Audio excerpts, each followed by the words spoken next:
Hello everyone, how are you all? I hope you all are fine and doing well. Today we are going to start a very important topic for both the students of political science paper 2, and we will also uh, talk about constitutional law.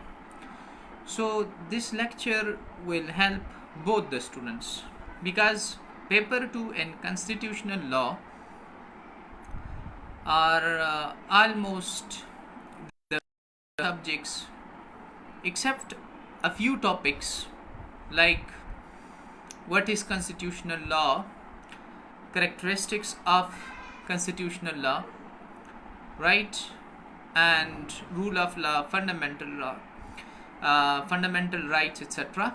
These are purely topics of constitutional law, but the same things are used when we talk about the political science paper. Okay, now it seems fine. So political science paper 2 and constitutional law are same, and they are completely overlapping, and they have got the same book for the preparation as well. And one of the students asked me, is this one book enough for both the papers from which you can prepare constitutional law and political science paper 2? So my answer is yes. This one book will cover both the syllabuses and both the topics, right, of the both the papers, political science and constitutional law. So what I mean to say is that you guys are lucky that you are going to prepare 200 marks from the same book. So that is why if this book requires some laborious work from you, you should not hesitate.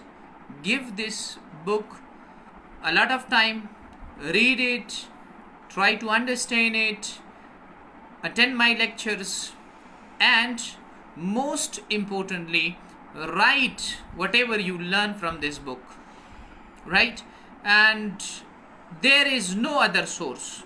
On internet you might find the topics, but you might not find all the topics at one place, which this book has.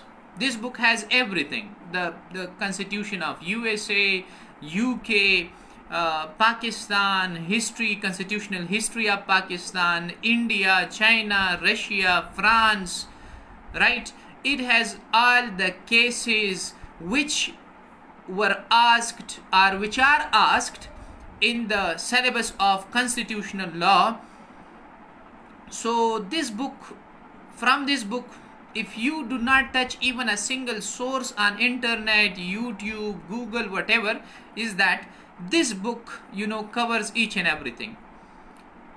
I do not mean to say that you don't utilize or exploit other sources. You can utilize other sources, but after the mastery of this book, once you understand this book, then go for other sources. Like last time, I encountered a student telling me that he or she was preparing from internet, not from this book, although I am delivering my lectures from this book. If I am delivering my lectures from this book, it means that you must have this book to understand your teacher completely, because the teacher is delivering lectures from this book, and you must consult this book after the lecture or before the lecture to fully understand, completely grasp the ideas delivered by your teacher and ask in the paper. Like I asked a question from the student in the monthly exam, dictatorship of the cabinet, and she was unaware of the fact that what is dictatorship of the cabinet. Why? Because she consulted various sources on internet. She roamed here and there without consulting this book, and this topic is given in this book, not on internet. So that is why whenever I say and I suggest you anything, you must go and do as what I say to you, what I tell you. for complete success, you have to follow your teacher, right? So let's begin our class. And today we are going to talk about constitutional law. What is constitution, right? Types of constitution, and what are the ingredients and elements and characteristics of constitutional law and the constitution, and what things make constitution the best constitution, right? तो आज के lecture में आप लोगों ने constitution के बारे में सब कुछ पढ़ना है, कॉन्स्टिट्यूशनल लॉ के बारे में भी पढ़ना है, इसके टाइप्स के बारे में भी पढ़ना है। आज आप लोगों ने ये चीज़ें भी पढ़नी है कि कौन सी चीज़ है जो कॉन्स्टिट्यूशन को बेस्ट बनाती है और कौन सी चीज़ है जो कि हमने कॉन्स्टिट्यूशन में डालनी है, हमने उसको कॉन्स्टिट्यूशन का हिस्सा बनाना है अगर नहीं है, ठीक है। तो जाहिर बात है आप लोग तो कॉन्स्टिट्यूशन नहीं बना सकते, आप लोग तो स्टूडेंट हैं, लेकिन जब आपको इन सारी चीज़ों का पता चल जाए तो पेपर में एटलीस्ट आप एक बेहतर कॉन्स्टिट्यूशन पर कमेंट कर सकते हैं, जैसे कि पाकिस्तान का कॉन्स्टिट्यूशन बेस्ट है या नहीं है।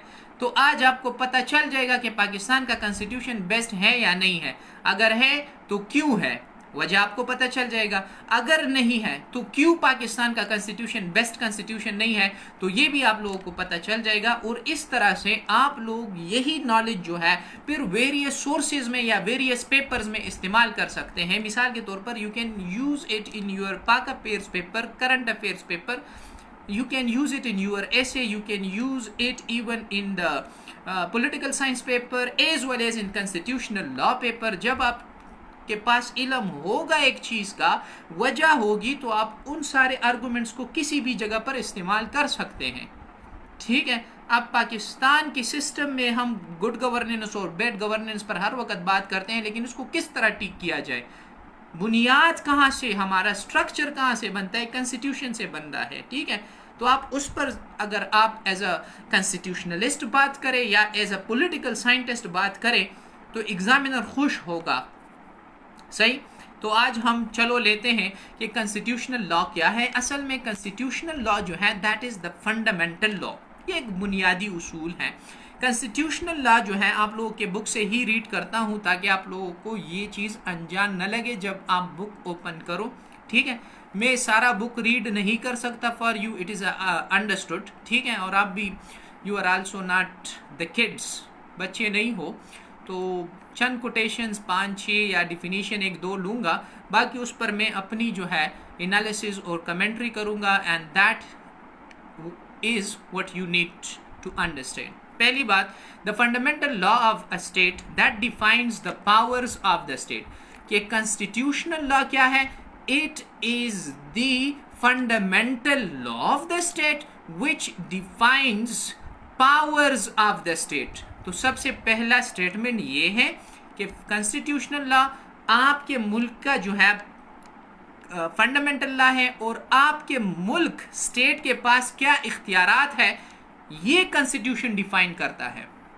अच्छा, हमारे पास हुकूमत जब होती है, हुकूमत गवर्नमेंट, स्टेट तो चलो पूरा पाकिस्तान स्टेट हो गया, तो पाकिस्तान में जो है एक हुकूमत भी होती है, ठीक है। अब हुकूमत और स्टेट में डिफरेंसेस है, मैंने आपको ऑलरेडी पढ़ाया है।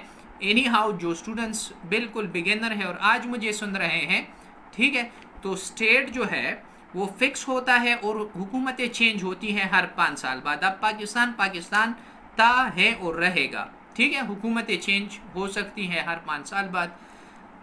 अब आते हैं हुकूमत के जो नुमाइंदे होते हैं या पूरा हुकूमत का जो स्ट्रक्चर है वो 3 हिस्सों पर डिवाइड किया जाता है। उसमें हमारे पास एक होता है लेजिस्लेचर, दूसरा होता है एग्जीक्यूटिव और तीसरा होता है जुडिशरी। लेजिस्लेचर क्या करता है, कानून साज इदारा है, कानून बनाता है, हम इसको पार्लियामेंट भी कहते हैं। एग्जीक्यूटिव जो होता है वो उस कानून को इन्फोर्स करता है, उस कानून को लागू करता है। उसमें आप हेड ऑफ द स्टेट से लेकर, मतलब सदर पाकिस्तान से या किसी भी मुल्क का सदर जो हो उससे लेकर नीचे पटवारी तक, ठीक है। अब ये सारे एग्जीक्यूटिव में आ जाते हैं। एक और भी है हमारे पास, उसको हम जुडिशरी कहते हैं, अदलिया। अदलिया का काम क्या है कि जो कॉन्स्टिट्यूशन बनाया गया उसको प्रोटेक्ट करे, जो कॉन्स्टिट्यूशन बनाया गया उसको उसकी इंटरप्रिटेशन करे। बाकी जुडिशरी पर भी मेरे लेक्चर्स मौजूद हैं, एग्जीक्यूटिव पर भी मेरे लेक्चर्स मौजूद हैं और लेजिस्लेचर पर भी मेरे लेक्चर्स मौजूद हैं, आप लोग इसको रीड कर सकते हैं। एनी हाउ कॉन्स्टिट्यूशन आपका क्या करता है, वो रूल्स रेगुलेशंस बनाता है जिसके तहत जो है इन तीनों आर्गन्स ने काम करना है, ठीक है। और इस कानून को फिर हम कहते हैं, जिसमें आप ये सब स्टडी करते हैं कि डिफरेंट आर्गन्स हैं और उसके डिफरेंट जो है पावर्स हैं, ठीक है, उसके कैरेक्टरिस्टिक्स क्या है और उसके जो है जुरिस्डिक्शन दायरे इख्तियार क्या है, फिर हम इस स्टडी को जो है कॉन्स्टिट्यूशनल लॉ कहते हैं, या in simple words the study of the constitution, ठीक है। वो कॉन्स्टिट्यूशनल लॉ बन जाता है जब आप वो कानून पढ़ते हैं जो कि कॉन्स्टिट्यूशन के मुताबिक हो, के मुतालिक हो, हम उसको कॉन्स्टिट्यूशनल लॉ कहते हैं। I hope you got this one and it is very simple, इसमें कुछ भी इतना मुश्किल नहीं है, ठीक है। अब आते हैं कॉन्स्टिट्यूशनल लॉ की कुछ मीनिंग्स ले लेते हैं। यहाँ आपके बुक में तो तकरीबन 8-9 मीनिंग है, मैं आपको एक उठाता हूँ जो सबसे कंप्रिहेंसिव है, जामे है और कंसाइज भी है। वो है कि it deals with the composition, powers, procedures, immunities, relationship between the institutions of the state. कि ये किस चीज़ के साथ डील करता है, कंपोजिशन के साथ, कि गवर्नमेंट कैसा होगा, सदारती हुकूमत होगी, प्रेसिडेंशियल होगी, या जो है पार्लियामेंट्री फॉर्म ऑफ गवर्नमेंट होगा। एक तो ये कॉन्स्टिट्यूशन आपको बताता है कि सदारती होगा या पार्लिमानी होगा, एक कंपोजिशन। फिर इसके इख्तियारात, पावर्स क्या होंगे, ज़्यादा पावर्स किसके पास होंगे, कैबिनेट के पास होंगे, प्राइम मिनिस्टर के पास होंगे, सदर पाकिस्तान के पास होंगे, ठीक है। तो ये जो है फिर आप लोगों का जो है वो पावर का तयन भी कॉन्स्टिट्यूशन करता है। प्रोसीजर्स एंड इम्यूनिटीज़, ठीक है, तरीक़ेकार भी फिर बनाते हैं कि कानून बनाया किस तरह जाता है, और अगर इस कानून में अमेंड करना है, अमेंडमेंट करनी है, चेंजेस करनी है, कोई तब्दीली लानी है, तो उसके लिए फिर क्या किया जाए, तो वो भी आपको कॉन्स्टिट्यूशन ही बताएगा। ऐसा नहीं है कि हर शख्स आए और इसको चेंज करे, ठीक है। इसी तरह इंस्टीट्यूशंस के दरमियान जो 3 इंस्टीट्यूशंस मैंने बताए या 3 आर्गन्स ऑफ द गवर्नमेंट बताए, उसके दरमियान क्या रिलेशनशिप होगा ये भी बताएगा। और इवन कॉन्स्टिट्यूशन यहाँ पर लिखा नहीं, ये मैं अपनी तरफ से ऐड करता हूँ कि कॉन्स्टिट्यूशन ही डिसाइड करता है कि हुकूमत के पास क्या पावर्स हैं और वो लोगों पर क्या क्या पावर्स एक्सरसाइज कर सकती हैं। I hope you got this point now. तो ये भी आपका कॉन्स्टिट्यूशन आपको बताएगा। इसी तरह अगर हम कॉन्स्टिट्यूशनल लॉ के कैरेक्टरिस्टिक्स पढ़े तो आपकी किताब में जो है चंद चीज़ें लिखी हैं, 10-12 है, मैं आपको चंद ही बताता हूँ जो उस सब का खुलासा है। एक तो ये है कि जब आपने कॉन्स्टिट्यूशन बनाया तो इसकी खसूसियत फिर ये है दैट इट इज़ रिजिड, ये रिजिड होगा। रिजिड का मतलब ये है कि आप इसमें आसानी से तब्दीली नहीं कर सकते, ठीक है। इतना रिजिड भी ना हो कि बिल्कुल चेंज ना हो, ठीक है, वो भी ठीक नहीं है, वो डेमोक्रेसी के खिलाफ है। बिल्कुल दीवार की तरह उसको मजबूत भी ना बनाओ कि बस एक दफ़ा कड़ा हो गया बस फिर सारी ज़िंदगी आप उसको, वक्त भी चेंज होता है, इंसानों की जहन भी चेंज होती है, पब्लिक ओपिनियन भी वक्त के साथ साथ चेंज होता है, टेक्नोलॉजिकल एडवांसमेंट भी आते हैं, साइंटिफिक एडवांसमेंट भी आते हैं, ठीक है। और लोगों में चेंज आता है तो 10, 12, 15 साल बाद, 100 साल बाद या हज़ारों साल बाद एटलीस्ट एक वक्त आएगा जब सारे लोगों की सोच चेंज होनी है। तो इसी तरह आप थोड़ी सी जगह रखें जिसमें आप आइन को तब्दील करने के तरीक़ेकार को वज़ा करें। आसान बात यह है कि रिजिडिटी एक लिमिट में होनी चाहिए। अब अमेरिका में ले लें, वो रिजिड है, और यूके में ले लें तो वो हाईली फ्लेक्सिबल है, बहुत ज़्यादा फ्लेक्सिबल है। अच्छा, एनी हाउ ये भी जो है कॉन्स्टिट्यूशन जो है उसका एक टाइप आ जाता है कि कॉन्स्टिट्यूशन 2 तरह के होते हैं, एक रिजिड कॉन्स्टिट्यूशन होता है और एक फ्लेक्सिबल कॉन्स्टिट्यूशन होता है। आगे चलकर उस पर भी बात कर देता हूँ, ठीक है। इसी तरह कॉन्स्टिट्यूशन क्या करता है, इसकी एक खसूसियत ये है कि ये पावर डिफाइन करता है कि किसके पास कितना पावर होगा और वो कितना जुरिस्डिक्शन मतलब कितने दायर इख्तियार में अपना पावर इस्तेमाल कर सकता है। ठीक है, तो उसकी लिमिटेशन भी ये रख देता है। सही। इसी तरह जो है ये पावर्स को या हुकूमत को पूरे गवर्नमेंट को 3 हिस्सों में डिवाइड करता है। हम उसको कहते हैं जुडिशरी, साथ में एग्जीक्यूटिव और फिर तीसरा जो है लेजिस्लेचर। 3 हिस्सों में उसको तकसीम कर दिया। अच्छा, ये बात जहन में रखें कि तमाम के तमाम कॉन्स्टिट्यूशन जो है सेम नहीं होते। पाकिस्तान का अपना एक सिस्टम है, इंडिया का अपना है, यूके का अपना है और अमेरिका का अपना है। इसी तरह जो है चाइना का अपना है, फ्रांस का अपना है, रशिया का अपना है। सब ममालिक का अपना एक कॉन्स्टिट्यूशन होता है। लेकिन आज का जो लेक्चर है ये बिल्कुल बेसिक है। अब ये सारी बातें जो मैं आज आप लोगों को पढ़ा रहा हूँ, इसमें in one way or the other, एक तरह से या दूसरी तरह से आपको हर एक कॉन्स्टिट्यूशन में मिलेंगी और आपने फिर हर एक कॉन्स्टिट्यूशन को इसी तरह जो है उसके साथ कंपेयर करना है। मिसाल के तौर पर आप लेते हैं अमेरिका का कॉन्स्टिट्यूशन, तो आज के लेक्चर के साथ आप उसको कंपेयर कर लें। जैसे मैंने कहा कि उसका कॉन्स्टिट्यूशन रिजिड है, आप फिर यही रिजिडिटी फिर ढूंढ लें पाकिस्तानी आइन में कि पाकिस्तान का आइन भी रिजिड है या नहीं है, तो आपको अंदाज़ा खुद ही हो जाएगा कि वो अमेरिका के आइन की तरह रिजिड नहीं है। ये सेमी रिजिड है, इसमें फ्लेक्सिबिलिटी भी है और इसमें रिजिडिटी भी है। एनी हाउ, यही लेक्चर फिर हम अप्लाई करेंगे दुनिया के सारे कॉन्स्टिट्यूशन पर, तब जाकर आप लोगों को दुनिया की जो भी कॉन्स्टिट्यूशन होगा, ठीक है, उसकी समझ आप लोगों को आसानी से आएगी। So now let's move on. Constitution असल में क्या है? तो कॉन्स्टिट्यूशन तो असल में उन लॉज और रेगुलेशंस को कहते हैं जिसके ज़रिए हुकूमत चलाई जाती है। जो आर्गन्स हैं उसको पावर्स मिल जाते हैं। ठीक है, कन्वेंशंस को भी कहा जाता है। जैसे यूके में है, वहाँ पर रिटन कॉन्स्टिट्यूशन नहीं है, तो वो अपने ही कन्वेंशंस के ऊपर ही जो है अपना आइन बनाए हुए हैं। जैसे पाकिस्तान में आपको हर एक चीज़ के लिए अपना आर्टिकल मिलता है कि फ़ला आर्टिकल के मुताबिक फ़ला चीज़ होगा, फ़ला आर्टिकल के मुताबिक फ़ला चीज़ होगा। इंग्लैंड के कॉन्स्टिट्यूशन में आपको ये इंग्लैंड के कॉन्स्टिट्यूशन में आपको ये सारी चीज़ें नहीं मिलेंगी और यही बात है कि हम उसको अनडॉक्यूमेंटेड कॉन्स्टिट्यूशन भी कहते हैं। स्कोप और फंक्शन की बात की जाए तो फंक्शन तो ये है कि कॉन्स्टिट्यूशन के मुताबिक पूरा मुल्क जो है चलाया जाता है, हुकूमत उसके मुताबिक ही चलती है। इवन जो आम लॉज बनते हैं हम उसको स्टैट्यूटरी लॉज कहते हैं। जो स्टैट्यूटरी लॉज बनते हैं वो भी आइन के ही मुताबिक बनेंगे, उसका एक क्लास भी जो है आइन के मुखालिफ नहीं होगा। और यही फिर इसी का स्कोप भी है, अहमियत भी है कि it is the supreme law of the land. Constitution क्या है? Supreme law of the land. कोई लॉ जो है कॉन्स्टिट्यूशन से ऊपर नहीं होगा। इवन जब छोटे छोटे कानून भी बनाएंगे उसके जो क्लाजेस हैं हम कॉन्स्टिट्यूशन के क्लाजेस के साथ और आर्टिकल्स के साथ कंपेयर करेंगे। अगर उसके खिलाफ हो तो वो नल एंड वाइड करार दिया जाएगा। ठीक है, अब आते हैं कॉन्स्टिट्यूशन। बेस्ट कॉन्स्टिट्यूशन के लिए ज़रूरी है कि बेस्ट कॉन्स्टिट्यूशन कौन सा है। चंद चीज़ें हैं जो बेस्ट कॉन्स्टिट्यूशन में होती हैं। जैसे अमेरिका में ले लें, ठीक है, सेपरेशन ऑफ पावर्स है कि 3 आर्गन्स हैं हुकूमत के, एक लेजिस्लेचर, दूसरा एग्जीक्यूटिव और तीसरा जो है वो जुडिशरी है। तीनों के जो पावर्स हैं वो अलग होनी चाहिए।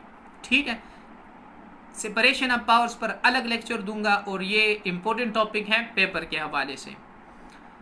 फिर आते हैं division of powers. Division of powers का मतलब ये है कि फेडरल सिस्टम है तो सूबों के पास अपने इख्तियारात होने चाहिए और जो सेंटर है उसके पास अपने इख्तियारात होने चाहिए। ये सेपरेशन ऑफ पावर्स नहीं है बल्कि हम इसको कहते हैं division of powers and it is also more democratic.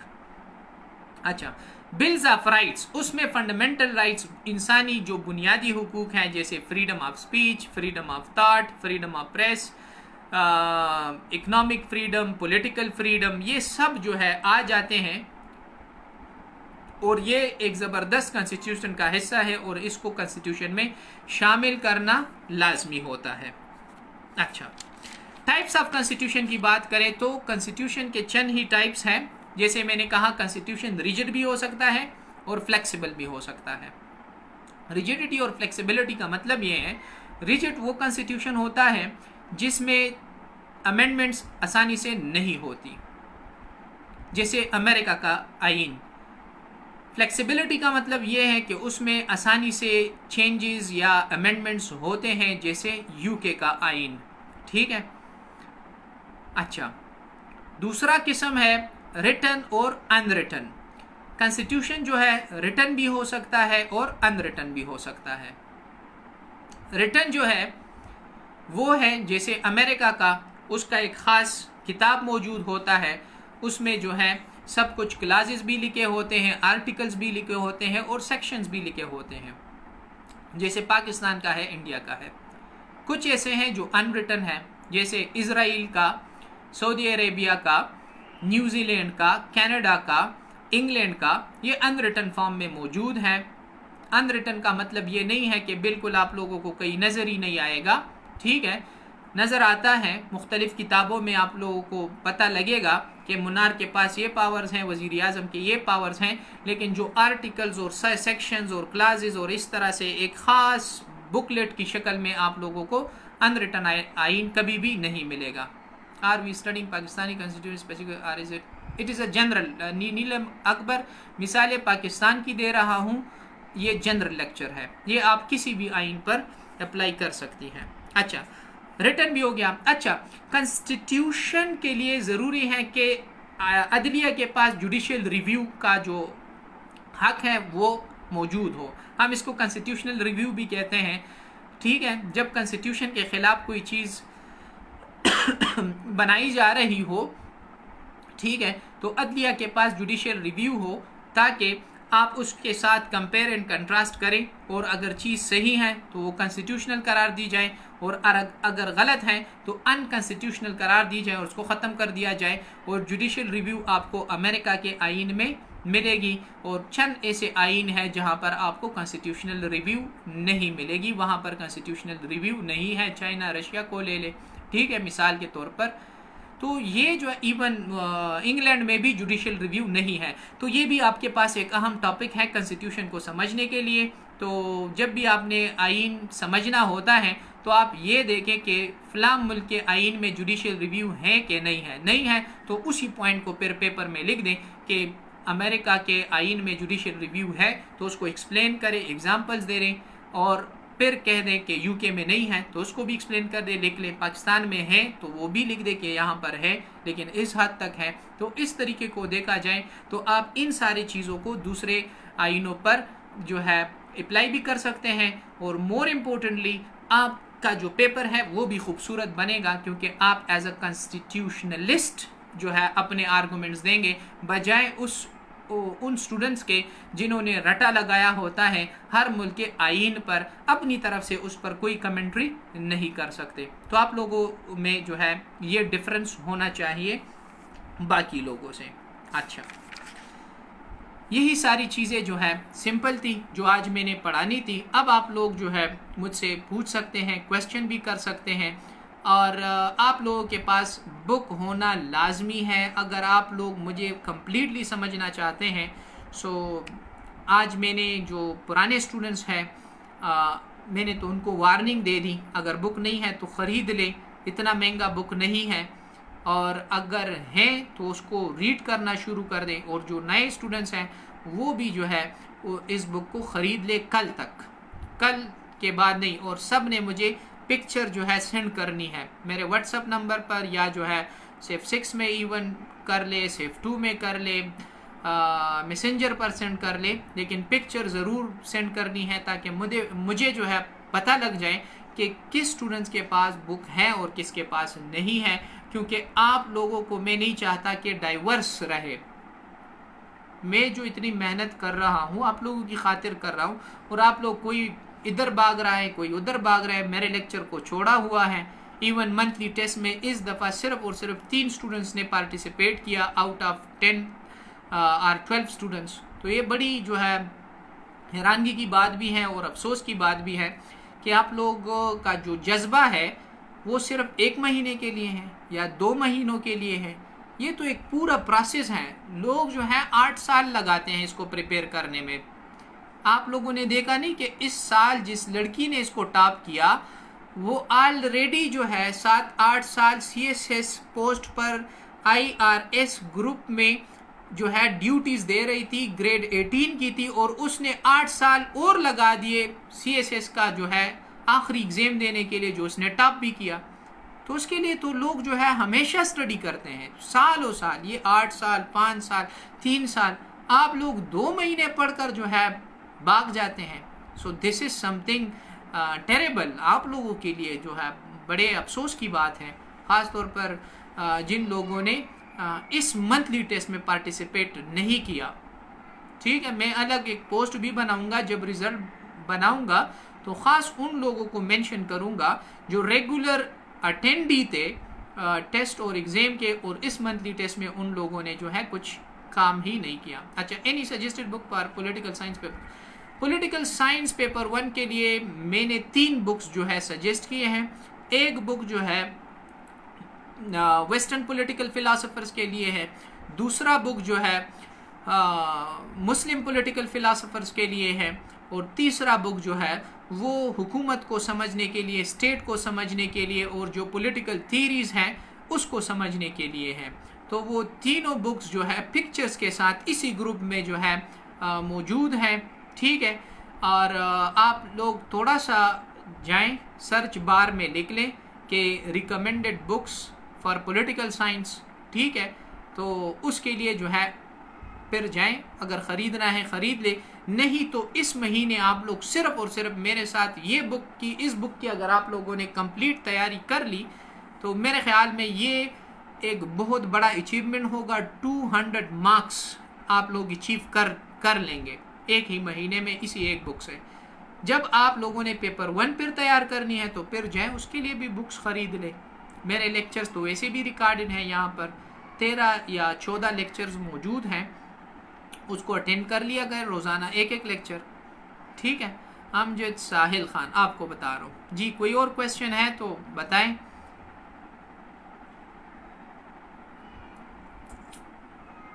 अच्छा, कोई क्वेश्चन नहीं है।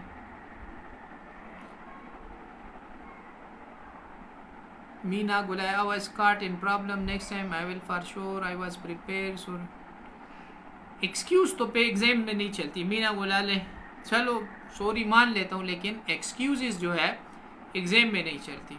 आप रियल एग्ज़ाम को ले लें, फरवरी में आप एक पेपर के लिए ना जाए, बस आपका पूरे 2-3 साल की स्टडी बस गायब, ख़त्म, चांस ज़ाया, फिर आपको मौका भी नहीं दिया जाएगा, चाहे आप जितना भी एक्सक्यूज़ कर लें। तो चलो, कोई और क्वेश्चन है? If there is any question regarding today's lecture, और अगर नए स्टूडेंट्स मुझे सुन रहे हैं for the first time, books के हवाले से हो, प्रिपरेशन के हवाले से हो, कोई क्वेश्चन हो तो मैं आप लोगों को टाइम दे सकता हूँ आज। Will this book cover both parts of paper 2 of PS? जी, पॉलिटिकल साइंस पेपर का ये हर एक चीज़ जो है आप लोगों को कवर कर देगा। जब आप सारा जो है इवन UK का कॉन्स्टिट्यूशन, USA का कॉन्स्टिट्यूशन, ठीक है, पार्ट A पार्ट B, इसमें टर्की कॉन्स्टिट्यूशन भी है, ईरान वगैरह, ये सब इसमें है, तो ये इसमें कोई मसला नहीं है। इस बुक को समझ लें, फिर जो है आपको खुद ही अंदाज़ा हो जाएगा कि हाँ, कि ये तो पूरा एक ख़जाना है। It's a treasure of knowledge. इससे बाहर इवन आपने एक लफ्ज़ भी स्टडी नहीं करनी है। लेकिन शर्त यह है कि जब आप मास्टरी हासिल कर ले इस बुक की, फिर जाएं, गूगल भी कर ले, विकिपीडिया भी ले ले, अपने लिए पेपर्स भी डाउनलोड करें, दूसरों के लेक्चर्स भी सुने, मेरे लेक्चर्स भी सुने, अपनी कमेंट्री भी करें। लेकिन after the mastery of this book, जब तक आपने इस बुक को पढ़ा नहीं है तो इधर उधर घूमने की ज़रूरत नहीं है। ये मैं बार बार बता रहा हूँ। बस एक रास्ता, एक लाइन पकड़ लें और उसी पर जाते रहें, बजाय इसके कि आप इधर भी जाएं, उधर भी जाएं, इधर भी जाएं। तो ये क्या जो है कौन सा मुल्ला है कि आपने खुद से वो मुल्ला बनाना है? Anyhow you have to be focused study जो भी करते हैं वो कामयाब रहते हैं हमेशा। जी कोई क्वेश्चन है और नहीं? So it's enough for today. Have a nice time, enjoy yourselves, see you tomorrow in next class. और ये हमने इस बुक का फर्स्ट चैप्टर शुरू किया, और ये फर्स्ट चैप्टर जो है it will take around about 3 or 4 more days. इसमें ये सब कुछ कवर हो जाएगा. फिर हमने आगे चलकर कॉन्स्टिट्यूशन पर यही चैप्टर जो है अप्लाई करना है. So stay blessed.